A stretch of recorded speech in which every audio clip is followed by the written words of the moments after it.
Let's do question number 5th of exercise 14.2, that is factorization. Question number 5th is factorize the following expression. इन सब expression को factorize करना है तो कैसे करेंगे? देखिए ये क्या दे रखा है, हमारी 3 टर्म्स दे रखी हैं. अब कैसे पता चलेगा क्या कौन सा पैटर्न लगेगा? इसमें से कॉमन भी नहीं निकल रहा है. अगर 8 देखें तो किसी चीज़ का स्क्वायर नहीं होता 8, तो इसका मतलब हमारा मिडिल टर्म स्प्लिटिंग लगेगा. तो फर्स्ट पार्ट हम अपना लिख लेते हैं, that is P square plus 6p plus 8. अब इसको क्या लिख सकते हैं? देखिए हम क्या करेंगे, 3 टर्म्स जब दी हुई होती थी इन दोनों को मल्टीप्लाई करेंगे तो ये कितना आ गया, पी स्क्वायर को 8 से मल्टीप्लाई किया तो ये आ गया 8p स्क्वायर. अब इसके ऐसे दो फैक्टर्स की मल्टीप्लाई और डिवाइड करके हमारा क्या आना चाहिए, 6p आना चाहिए.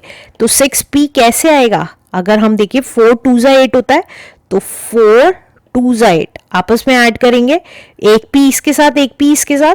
अब आपस में ऐड करेंगे तो 6p आ जाएगा, मल्टीप्लाई करेंगे तो 8p स्क्वायर आ जाएगा. तो हम इसकी जगह क्या लिख सकते हैं, p square plus 4p plus 2p plus 8, right. तो अब इसको क्या लिखेंगे, अब इन दोनों के पेयर्स बनाए, पी स्क्वायर प्लस 4p का एक पेयर बनाया प्लस 2p प्लस 8 का एक पेयर बनाया. अब देखते हैं इसमें से क्या कॉमन है. आप देखिए इन दोनों में से अगर आप देखेंगे तो p कॉमन है तो p कॉमन निकाल लिया. अब 2 थे p के और एक बाहर निकल गया तो 1 बच गया p, और इसी तरीके से 4p में से p कॉमन निकल गया तो 4 बच गया, तो p प्लस 4 बच गया. अब इसी तरीके से इन दोनों में से 2 कॉमन निकल गया तो प्लस 2 कॉमन निकाल लिया. तो क्या बच गया हमारा, यहां से 2 कॉमन निकला तो p बचा, 8 में से 2 कॉमन निकला तो हमें पता है 2 4 8 होता है तो 4 बच गया. अब दोनों ब्रैकेट सेम है तो हमारा क्या लिखेगा, p प्लस 4 कॉमन निकल गया तो क्या बच गया हमारा, इन दोनों में से p प्लस 4 कॉमन निकला तो p बचा, इन दोनों में से p प्लस 4 कॉमन निकला तो 2 बचा, तो p plus 2 is the answer. Let's do second part now. चलिए करते हैं second part. Second part copy कर लेते हैं. सेकेंड पार्ट है हमारा Q square minus 10q plus 21. अब देखिए ना तो इसमें कोई कॉमन निकल रहा है ना 21 किसी का स्क्वायर होता है, राइट. तो हमारा कौन सा टर्म लगेगा, मिडिल टर्म स्प्लिटिंग. तो 21 की मल्टीप्लाई क्यू स्क्वायर में तो 21 क्यू स्क्वायर हो गया. अब इसके ऐसे दो फैक्टर्स प्लस माइनस करके क्या आना चाहिए, 10q. तो हमें पता है 7 3 21 होता है, एक क्यू इसके साथ एक क्यू इसके साथ. अब क्योंकि दोनों ऐड करने हैं और बीच की टर्म माइनस की है, ऐड के केस में और बीच की टर्म अगर माइनस होती है तो दोनों को माइनस कर देते हैं.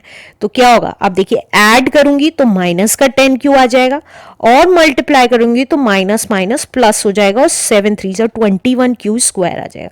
तो यही हमारे परफेक्ट फैक्टर्स हो गए. तो q स्क्वायर और इसकी जगह 10q की जगह हमने लिख दिया 7q एंड 3q प्लस 21.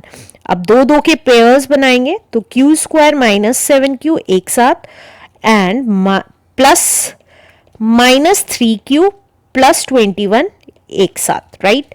अब देखिए इन दोनों में से q कॉमन आया तो q कॉमन आते ही क्या बच गया अंदर, q माइनस 7 बच जाएगा. देखिए q की पावर 2 थी, एक q बाहर निकल गया तो एक q बच गया. इन दोनों में q था 7 बच गया, q बाहर निकल गया तो 7 बच गया. अब इसी तरीके से 3 कॉमन है इन दोनों में तो प्लस 3 कॉमन निकल गया तो क्या बच गया, माइनस का q बच गया. देखिए इन दोनों में से 3 कॉमन निकला तो माइनस का q बच गया. इसमें से 3 कॉमन निकला तो हमें पता है 7 3 21 होता है, 3 बाहर निकल गया तो 7 बच गया. अब आप देखेंगे यहाँ ये प्लस का है लेकिन यहाँ माइनस का है तो माइनस साइन कॉमन ले लेंगे तो q as it is, q minus 7 as it is. अब माइनस बाहर लिया तो प्लस माइनस माइनस का 3 हो गया. अब जब माइनस बाहर लेते हैं तो अंदर की दोनों वैल्यूज के साइन चेंज हो जाते हैं. q माइनस का था अब प्लस का हो जाएगा और 7 माइनस का हो जाएगा क्योंकि प्लस का था, राइट. अब देखिए दोनों के ब्रैकेट सेम आ गए तो हम q माइनस 7 क्या ले सकते हैं, कॉमन ले सकते हैं. अब जब q माइनस 7 कॉमन आ गया है तो यहाँ से क्या बच गया q और इन दोनों में से क्या बच गया माइनस 3. तो q minus 3 is the answer. Let's do last part now. Third part is p square plus 6p minus 16. तो देखिए 16 हमें पता है 4 का स्क्वायर है, हमें p स्क्वायर हमें पता है p का है, तो मैं साइड में करके देखती हूँ कि ये मिडिल टर्म स्प्लिटिंग से ही होगा या दूसरे किसी मेथड से होगा. तो देखिए p का स्क्वायर p स्क्वायर हो गया माइनस 4 का स्क्वायर 16 हो गया. अगर यहाँ पे अगर देखें प्लस 2ab है लेकिन ये माइनस का है, तो ऐसा कोई फॉर्मूला नहीं है. a प्लस बी के होल स्क्वायर का फॉर्मूला होता है. देखिए अगर मैं यहाँ देखती हूँ a प्लस बी के होल स्क्वायर का फॉर्मूला होता है a square plus B square plus 2ab. इसमें सारे साइन प्लस के होते हैं लेकिन यहाँ माइनस का है.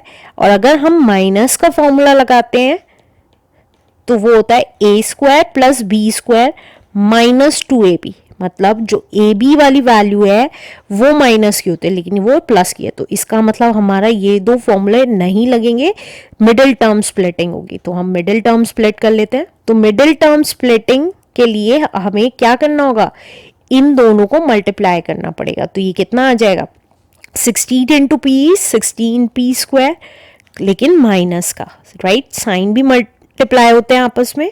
अब 16p स्क्वायर के ऐसे फैक्टर्स बनाने हैं कि 6p आए. तो हमें पता है 4 4 जा 16 होता है लेकिन आपस में 4 को 4 से ऐड करेंगे तो 8 होगा लेकिन हमें 6p लाना है.